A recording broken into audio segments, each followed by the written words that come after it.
Why is there a happy cemetery in Romania? Last night I was reading about strange places people visit on purpose, and I stumbled on something that sounds like a contradiction. A cemetery that makes people smile. It's called Cimitirul Vesel, the happy cemetery, and it sits in the village of Săpânța in northern Romania, in the Maramureș region. And yes, it's a real cemetery. People are actually buried there, but nothing about it looks or feels the way you expect death to look. The story begins in the 1930s with a local woodcarver named Stan Ioan Pătraș.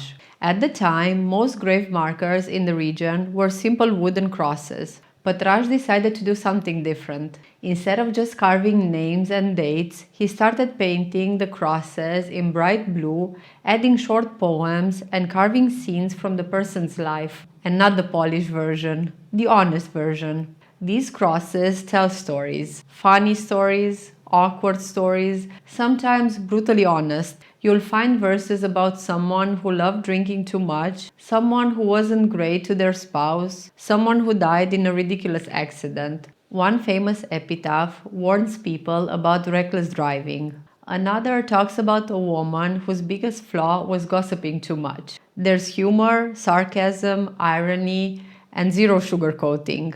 The blue color you see everywhere even has a name now. It's called Săpânța blue. It became the signature of the cemetery. The scenes are simple and almost cartoon-like, showing people at work, at home, dancing, farming, drinking, or doing whatever defined them while they were alive. The idea wasn't to mock the dead, it was to tell the truth about them. Why would anyone do this? It comes from a very old local worldview. That was traditionally seen not as a final tragedy, but as a transition. Life was hard, so that was sometimes understood as release. Laughing at death wasn't disrespectful. It was practical, honest, human. What makes this cemetery truly unique is that it's still active. New graves still follow the same style. After Pătraș died in 1977, his apprentice continued the work, keeping the tradition alive. Each cross is still hand-carved and hand-painted.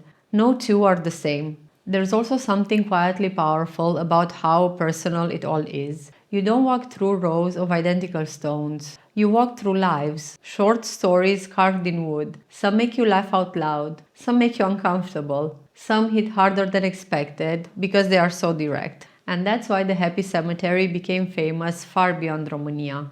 Not because it's cheerful in a shallow way, but because it treats death with honesty instead of fear. It reminds you that people are complicated, flawed, funny, and worth remembering exactly as they were. So if you ever visit and find yourself smiling in a cemetery, that's not disrespect. That's the whole point. I am Mari, and this is Midnight Question.